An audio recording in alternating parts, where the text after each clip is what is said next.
What do you think is the most common misconception about Buddhism? Buddhism. What is the most common misperception? That it's a religion. No, even more common than that. Buddha's Christ. Buddha's Christ. No. Okay. All right. That all Buddhists meditate.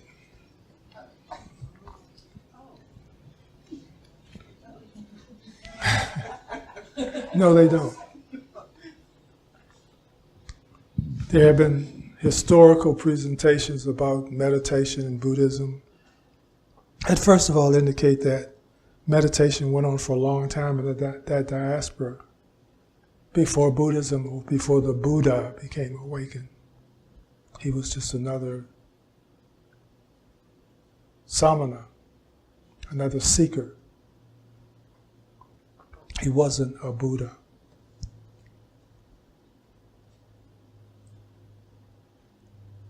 And even up until a couple of hundred years ago,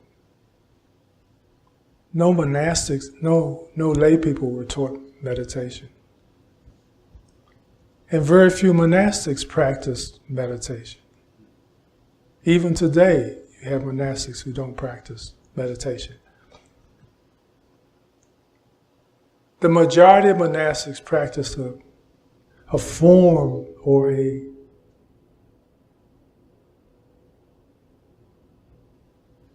method of single focusedness by chanting. So they're focusing on their chanting. It's more about contemplation than formal meditation. But still it achieves the purpose. If you eliminate images and objects from your mind, this is the mind training that's designed to ease the mental agitation. And hopefully today I will be inspired to share a word or utter a word that will inspire all of you to commit to your own mind training. Because as I've said recently in the past, it's obvious to me that we're dealing with a mental health crisis in the world, not just in this country, but in the world. Why do I say that? Well, for all of the obvious reasons, all of the anomalies that present themselves to us on a daily basis that informs us of how agitated society is. The violence, the legislation, the incarceration,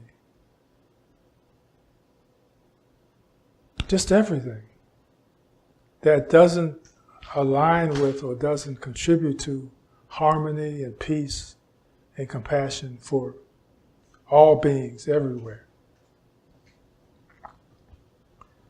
We've forgotten, I think, to remember the need to rest the mind. We know that if we ran 24 hours a day with the physical body, that eventually we would get sick and would not serve us, we would be incapacitated. But somehow we've forgotten that our other construct of existence is mental. And we run that 24/7. And we wonder why there is apparent sickness or malignancy in the mind of this culture, of the world culture. It's because we never give it an opportunity to rest, to recuperate, to re-energize, to regenerate, to balance itself, to come back into stasis, to come back into the true mind. So there are some of you who have indicated to me that the meditation on voidness is helping you. And so, as an explanation of what we're doing with abiding in voidness, we're just simply eliminating or ignoring certain messages at the sense gates that we have evaluated, that we have determined bring with them agitation. We're saying, okay, I'm totally agitated in my mind now. What can I do to relieve that? Well, I can stop bringing in things that agitate the mind. I will be very selective in what I invite in to my consciousness. That's all you're doing. You're saying, oh, that causes a lot of disturbance. Well, I won't attend to that. I won't pay attention to that, to the perception of that. It doesn't mean that we have to necessarily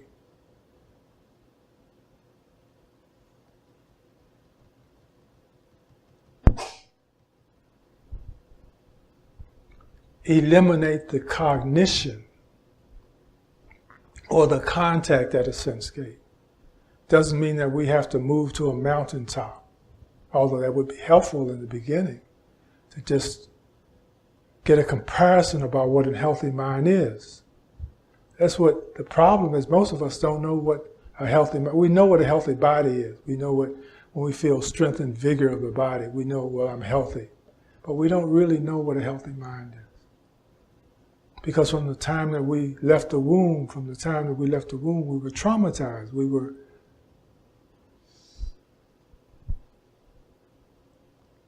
were assaulted by and overwhelmed by reality from the very beginning. Just the whole birth process.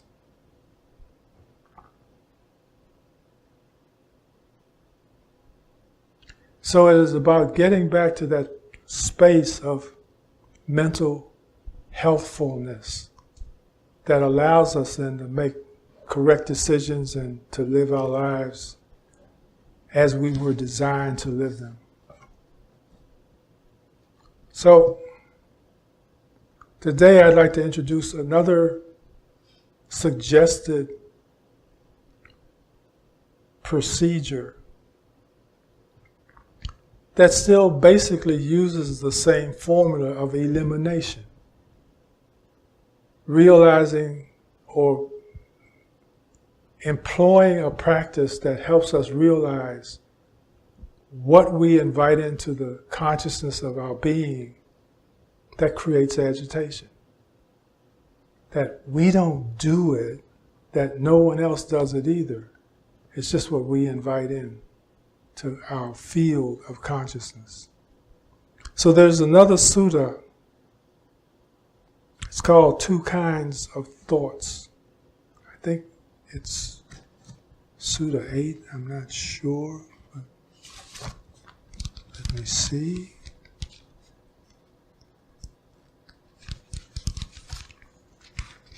The shorter discourse on voidness was Sutta 121. For those who have on the Majjhima Nikaya, Sutta 19. This is my own Majjhima Nikaya, so I work with it very carefully. Well used. But Pannadipa needed to borrow my other Majjhima Nikaya so that she could go out and teach in Texas and study in California. And that's very important. So in Two Kinds of Thoughts,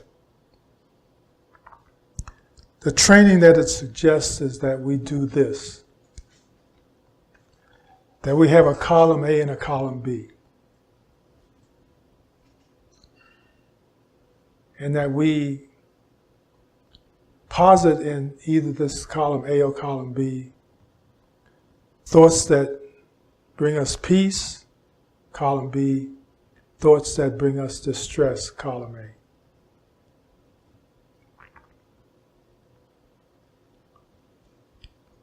we determine, or our litmus is whether an idea or a thought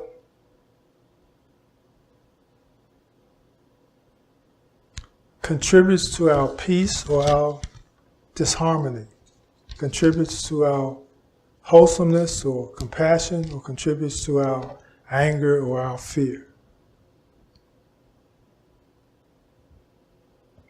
And we put it in one column or the other because we realize that through our experiences we understand that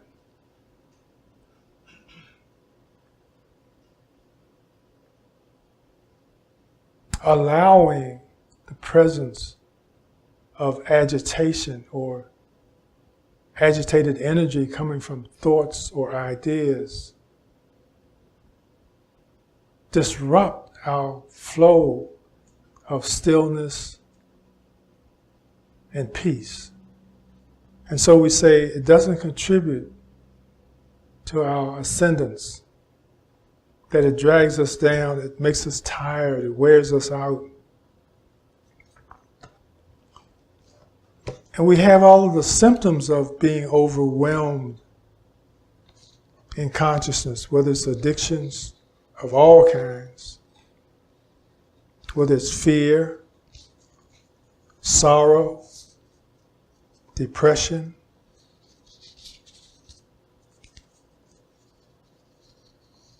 The symptom, I was thinking about depression as I was thinking about what to say, what to share. And of course, one of the, or some of the symptoms of depression are isolation, wanting to sleep, wanting to not be involved with life.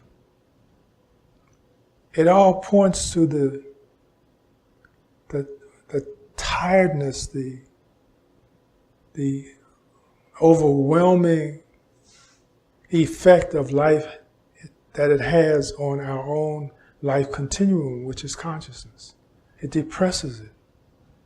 It causes us to feel tired mentally so that we want to just not have to think about or be bothered by anything, which unfortunately encourages many people to commit suicide because they just feel so overwhelmed and they don't feel like they can find any relief. They can't get back up to the surface because they're being held under by reality. Their reality, not reality as a truth, but their reality or their expression of reality as they see it to be. And of course, they wouldn't be seeing it that way if they were not initially so overwhelmed by all of the aspects of life that were coming at them. So it says you can't stop this. You can't stop the coming because all of this exists. There's always going to be all of these dualities out there presenting themselves to us. There's always going to be people who don't like us or judge us or condemn us without even knowing us even. There's always going to be that, whether we're good or not good.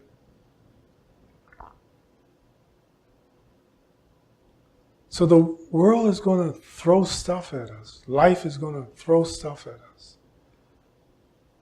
And just as we train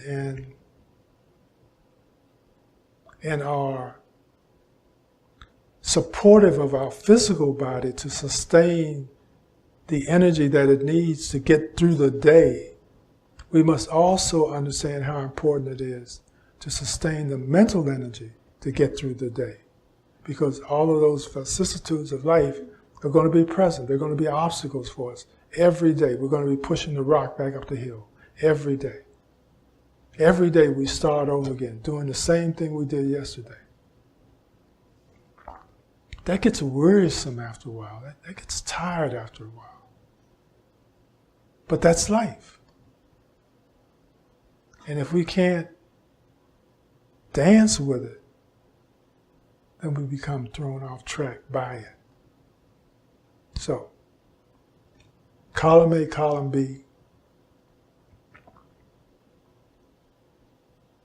Thoughts that agitate us, ideas that agitate us, cause us to have emotions, thoughts that don't. And we engage in a practice of, again, eliminating these thoughts by ignoring these thoughts, by not paying attention to these thoughts, and putting our attention or our awareness on the thoughts that bring us peace and stillness. Again, it's about concentration. It's about directing our intention and our attention, our awareness, our consciousness on an object that brings us what we evaluate as a positive effect. That's all it is. That's all you're doing. We realize through our practice that it's not easy to hold our attention on this object, because there's something over here screaming at us, demanding our attention, demanding our immediate involvement. And it's very difficult for us not to take a peek, just to make sure that if I don't deal with this right now, the house won't burn down and still be safe. We'll always be drawn to that because that always speaks with a louder voice than the tranquility of compassion and stillness and peace. But we understand that what we practice, what we develop a skill in, we become better at. So that's why we need to commit to developing, harnessing our ability to stay stuck on, to stay focused on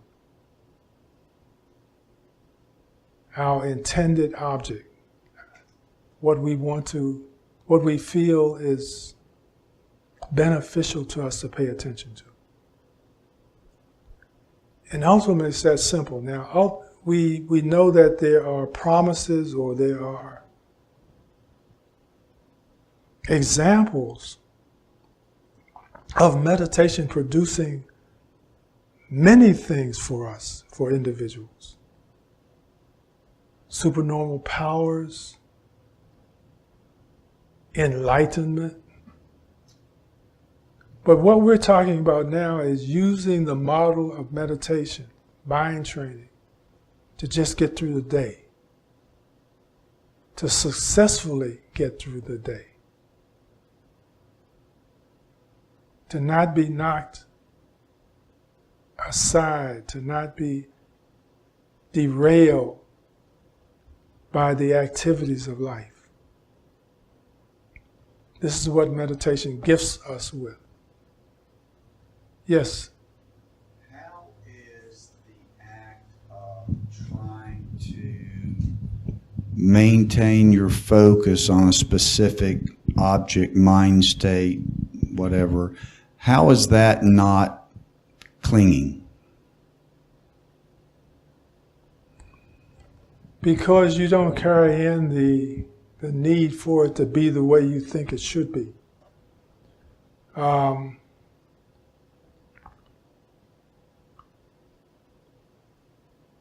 It's a relationship with a practice that by our mere participation in that practice allows us to realize a diminishing of situations. So we start out with a weariness or a disgruntledness or a discontentment about the day, about the moment. And this aligns with the first noble truth that says suffering should be understood. You know, what is this thing of suffering in the first place? What are they talking about? What does it mean to me? And ultimately, at the end of the day, everyone wants to either be peaceful or happy or contented, not riled up, not agitated, not angry, not fearful, not depressed. That's our ultimate wish. This is why we make the choices that we make, from partners to jobs to neighborhoods to social groups that we join to bars that we go to. It's all about finding a place where we feel comfortable, where we feel okay. So then we imply that there is also an existence of not okayness. And how do I escape from that reality? How do I get into a reality of okayness, contentment, stillness, and peace? With all of the things that we gravitate toward that promise us that kind of happiness or experience. In our expression of training, we look toward whether there is change in how we experience our life, whether there's change in that. But we also are present in that moment with the acceptance that there may not be change in this moment, which does not then encourage more agitation and more upsetness.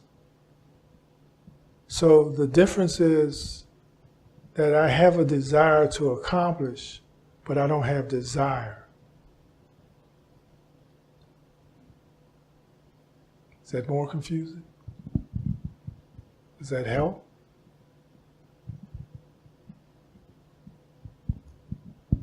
Directionally, I see where you're going. I don't fully get it though, because it seems like in the first instance there is aversion. I'm trying to push this unpleasant, this unwholesome mind state away, and in order to stop that, I need to let go. I just need to let it, rise and pass away like anything else in nature.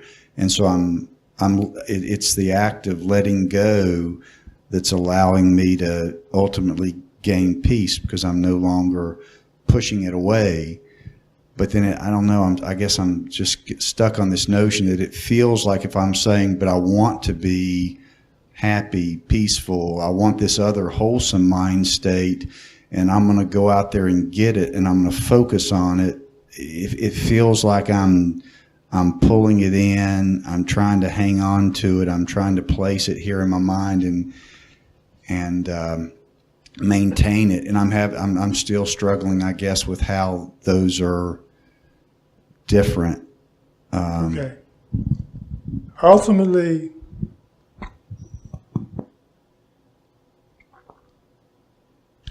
what we're trying to do is find a technique or technology that works for us, that brings us peace.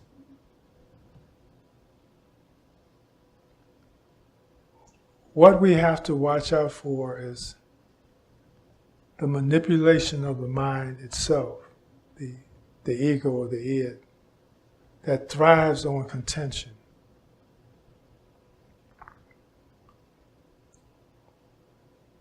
What I suggest is that if what you are employing in your daily life is working, then continue to do that. Whichever specific technology you're using to train consciousness. What we have to be careful of, in my opinion, is the rebuking of a technique, the dismissing of a technique without trying it. Because this could infer the manipulation of ego to keep you where you are, to argue against something without even trying to see if it works or not. So, if what you're doing is working, if you are realizing a cessation of your own stress and unwell-being in life by employing certain techniques, then continue to do that. If they aren't working for you, if you still find yourself in the same hole or the same rut or the same day, Groundhog Day, that you've always been in, then have the willingness and the desire to give something else a try without judging it by its semantics. Okay? That perception that says, gee, that sounds like the other thing I did that didn't work for me. The comparison I made between Sutta 121 and Sutta 18 was done deliberately to show that basically everything is all the same. The work is all the same. But we have to be careful not to get tripped up in the semantics of the presentation. That my words or your words or anyone else's words are woefully lacking in their ability to take us to the depths of it. We get to the depths through our own realization as opposed to being guided there intellectually, because we still don't know, when it's here, even when it makes sense here, even when you go, oh, that sounds great, we still don't know until we actually use it and have the realization from the use of it.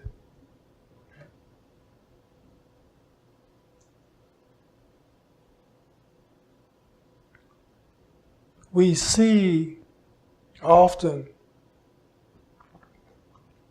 that barrier that we erect when there is a suggestion of a solution. We say, well, do this practice or do that practice, and it'll dissolve those crystals that make you so rigid. And then the mind goes, yeah, but what if it's a bullfrog in a lake with a gorilla and an alligator, and they're killing your baby? So it's like, no, I don't want to try it. I don't want to try it. I don't want to try it. It doesn't sound right. It doesn't sound like it's going to work. But we don't know it's going to work until we try, until we use it as a tool. So, yeah. Don't dismiss it until we try. That's my point. And thank you for standing up and giving me a teaching tool. Okay.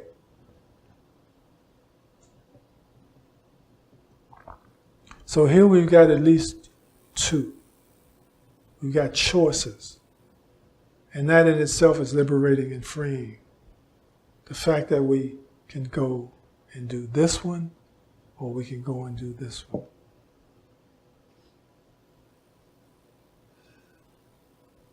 The fact that we are not, it doesn't even bring an obligation to be successful. Just try it. See if it works. It doesn't say if it doesn't work, that means you're a bad person. You're an unskilled person. You don't know what you're doing. You have bad karma. It already informs us that everyone's different. This might work for you, this may not work for you. But if nothing's working for you, try this. See if it works for you. But you're not judged if it doesn't. There are many more processes and techniques to use. they all come back basically with the same suggestions or the same technologies or techniques, but they're presented in different ways. Not to cause confusion to us, but to cause confusion to the embedded consciousness that wants to hold us prisoner to our emotions. So it's about tricking the ego. So, everybody's got it? Are there any questions?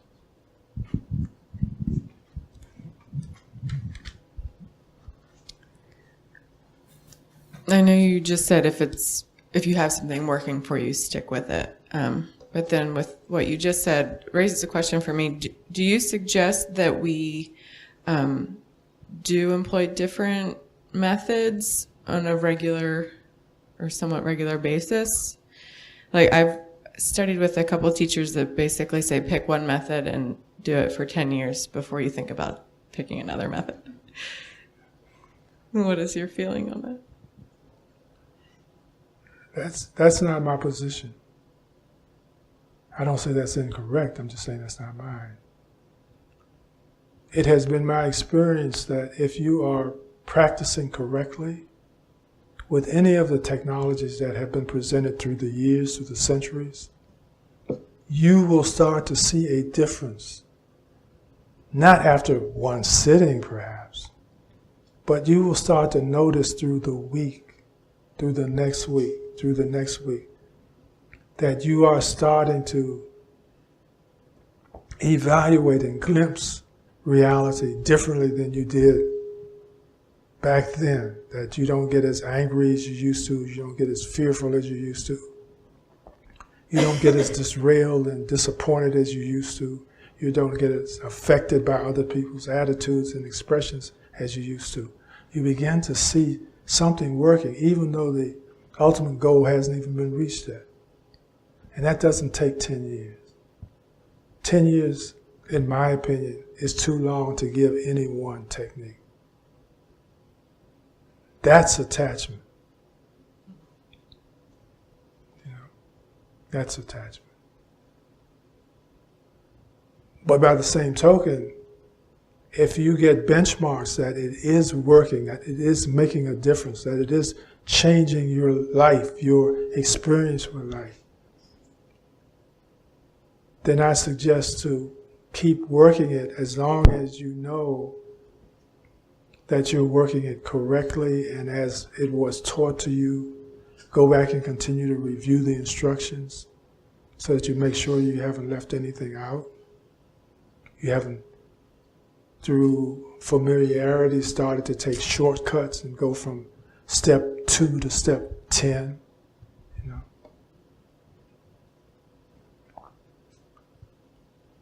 All of the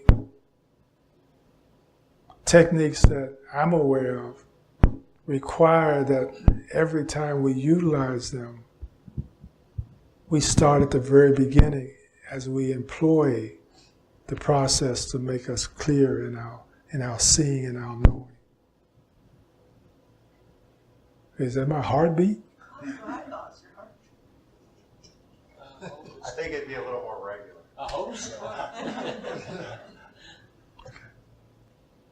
Yeah, I'm clinging to food. Anyway, that's a joke.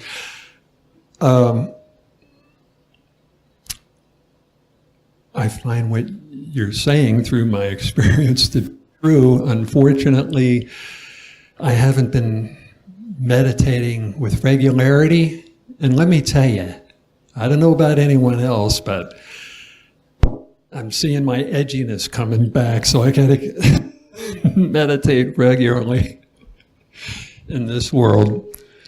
I just see it as a sanctuary I go to, you know? Well, that's exactly what we are establishing, we're trying to establish. It's about when you talk about a sanctuary or refuge, it's about realizing where all of the agitation comes from. It comes from outside of us. And we have to have a place where we can rest and recharge ourselves.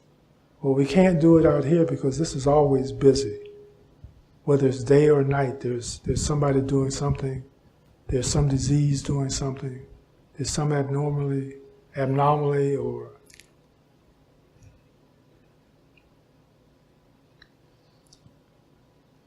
It tones me down, makes me much less reactive,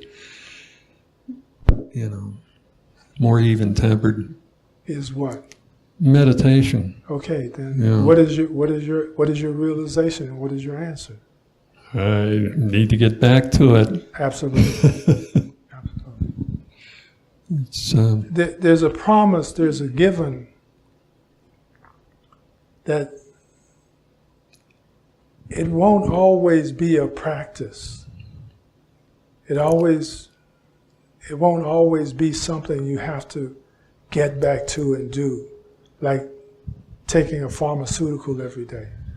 There will be a day when you will be healed or cured, where it will be second nature to do the things that you do that brings peace and contentment to your life. Okay? So you won't always have to have a crutch or a cane or a walker to keep yourself upright. and personally for me, as far as seeking happiness and freedom and all that jazz, I don't go looking for it. I just, wait to be surprised, and I have been at times. All right, thank you. It's always heard if you go looking for it, you won't get it. Well, it's because it's not there. Right. We already own it. So it's not out there. So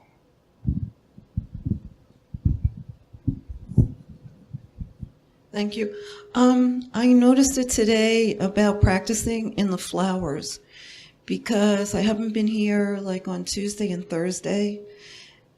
And so I didn't have a chance to change the water or do anything with the flowers that are up there. And so they're dying. So it makes me realize that you have to keep on practicing. And if you don't, this is what happens like with the flowers. okay. So I guess it's important for me. It's a wake-up call. If you don't do it and you don't practice all the time, then things kind of fall apart for me and for the flowers. Yeah, that's a good point, and thank you for sharing that. But also, one of the things that I want you to remember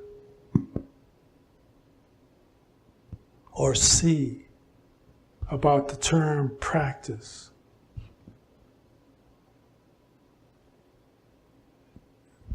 Practice encourages or should encourage a more skillful way of doing something. So you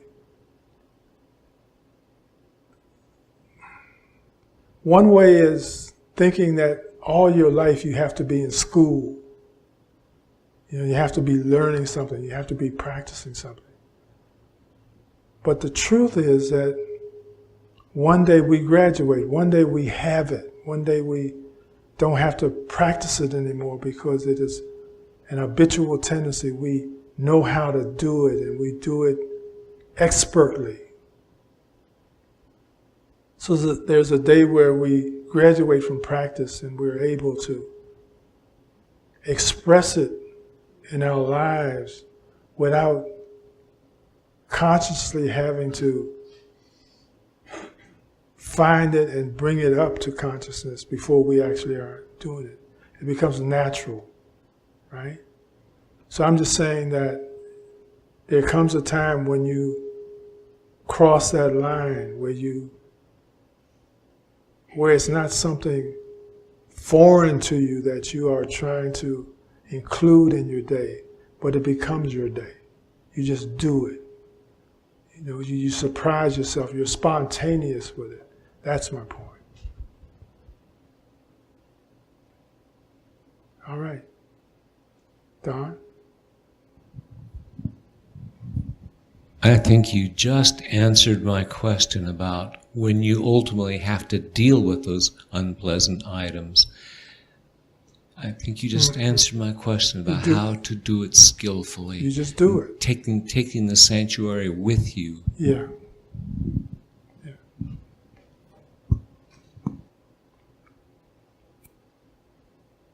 Practice implies that you're learning how to play the game. But ultimately, you play the game. You don't practice the game, you play the game. You do it well, you do it skillfully. And that's what we are marching toward.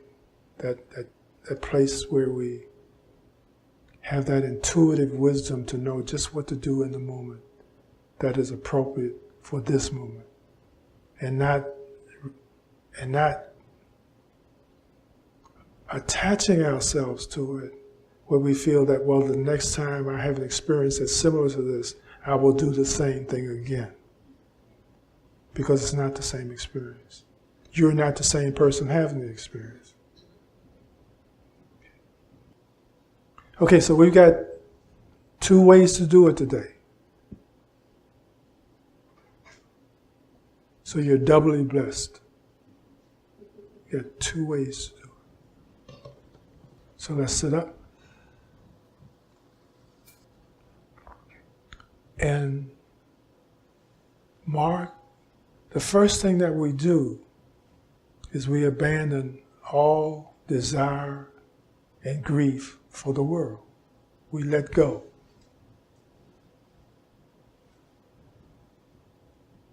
Of everything we want and everything we don't want. All of our attachment and our aversion for the world. We let go of that first. Because we realize that that's our biggest creator of agitation.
One of the things that I forgot to share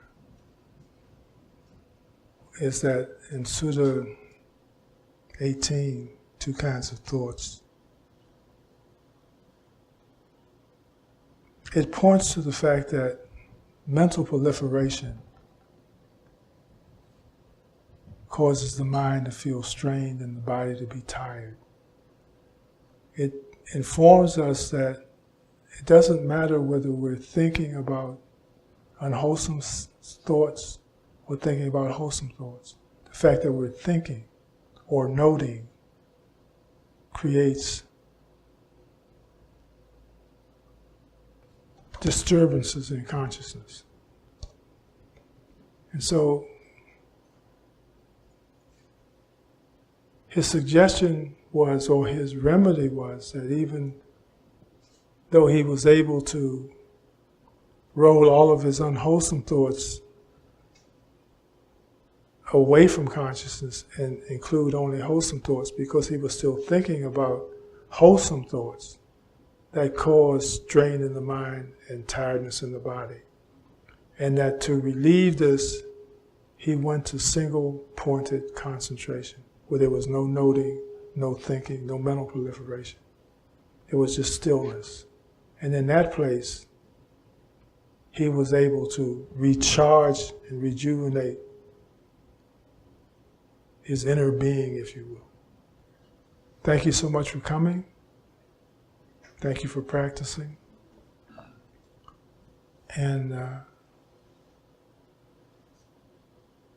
I'm glad my words were of some effect. May all beings be liberated from suffering. May we be well, may we be happy, may we be peaceful. Thank you and have a wonderful day. Be safe. Smile at a stranger.